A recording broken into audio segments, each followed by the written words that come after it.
So welcome back to the channel, and today I want to talk about success, because this is something that most people at some stage of their life say they want, they pursue it, they chase it, they think it's really, really important. But when you get down to it, what does it actually mean? So let's just take a few moments just to unpack this and look at success in a bit more depth.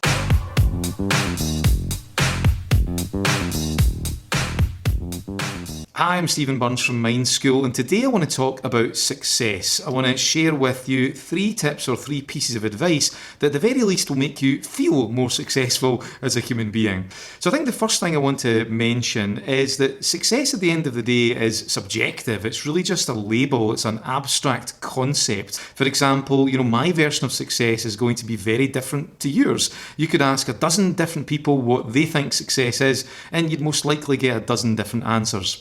So I think the most important thing and the key thing I want you to remember here is that you want to create your own version of success. What does success mean to you? So I want to share with you 3 tips that can help you do that. So the first tip sounds like common sense, but it's amazing how many people don't fully embrace this idea. And that is, you want to avoid social descriptions of success. It's okay to look to the outside for inspiration, to see what other people are doing. But if those things don't resonate with you, if they don't fit with your unique personality, then what's the point in pursuing them?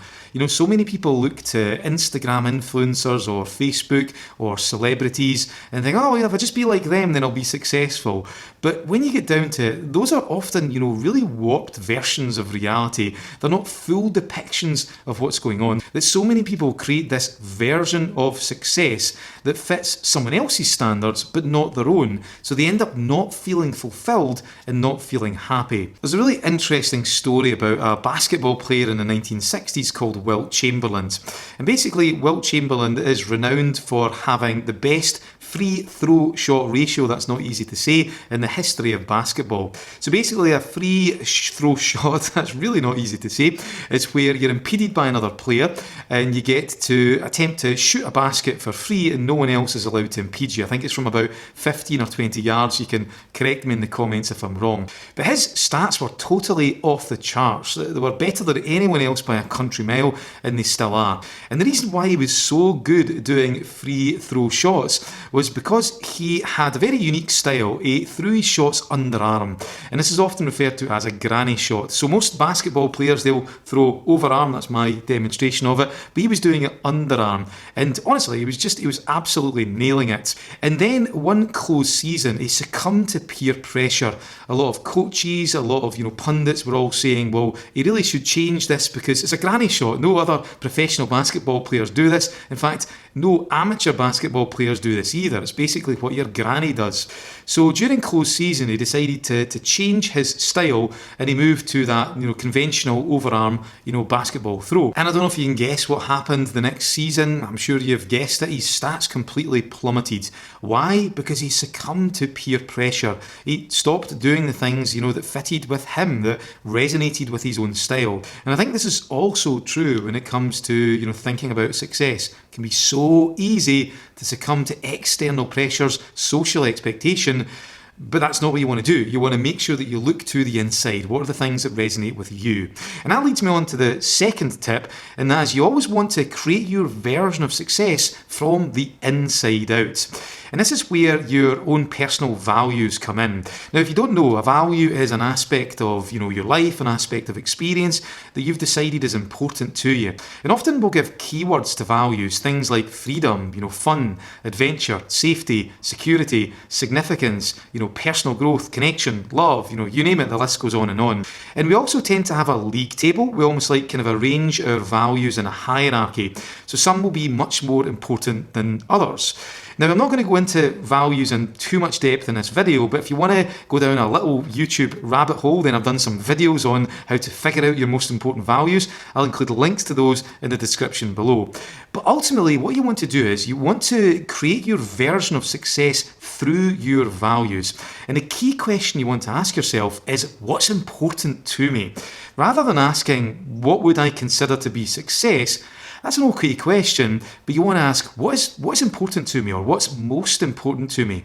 And you don't want to just give this question lip service. You want to ask it several times. You want to really deeply reflect and meditate on it and notice what answers naturally come from within. It's almost like you're sensing or you're feeling the answers. And usually you'll get words like, freedom or connection or learning or growth or family or love or connection. These are the kind of abstract words that you want to allow just to come from within when you explore that question.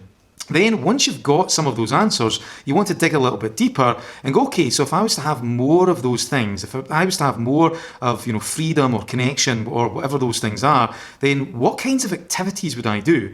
What kinds of, goals would I pursue? What kinds of things would be on my objective list? What kinds of people would I like to belong to? That's also a really important part of it as well. And once you answer those questions, and it does take a bit of time, absolutely, then you're going to come up with a much more accurate version of what success means to you. So that's the second tip. The third tip is to appreciate that success is a moving picture. What you classed as success 20 years ago is most likely going to be different to what you consider to be success today. And it's most likely going to be different maybe in 5 or 10 or 15 years' time. I know when I was 13, I did pretty good in my maths exam at school, and that made me feel successful. But nowadays, I don't really care about maths. It just doesn't really kind of register for me. So you've got to appreciate that it is going to be a moving picture. It is an organic thing. It's a living beast. It's going to change over time. And also our values can change over time too. I mean, when you were in your 20s, maybe you valued fun and adventure and you were a bit of a thrill seeker. You would go off, traveling. You wouldn't really bother too much if you had a full-time job, and you would just basically, have fun and live in the moment. But then maybe in your 50s and your 60s, not so much fun and adventure. Maybe more about, peace and tranquility and, balance and fulfillment or something like that. So our values can shift over time. They can jostle for position in our, league table of values. So it's important to check in with yourself every now and again and review your version of success periodically. It's not something that's static. It's a moving picture. So that's 3 tips to help you come up with your own version of success. Let's do a quick review. Tip number 1, avoid social descriptions. Tip number 2, make sure that you create your version of success from the inside out through your most important values.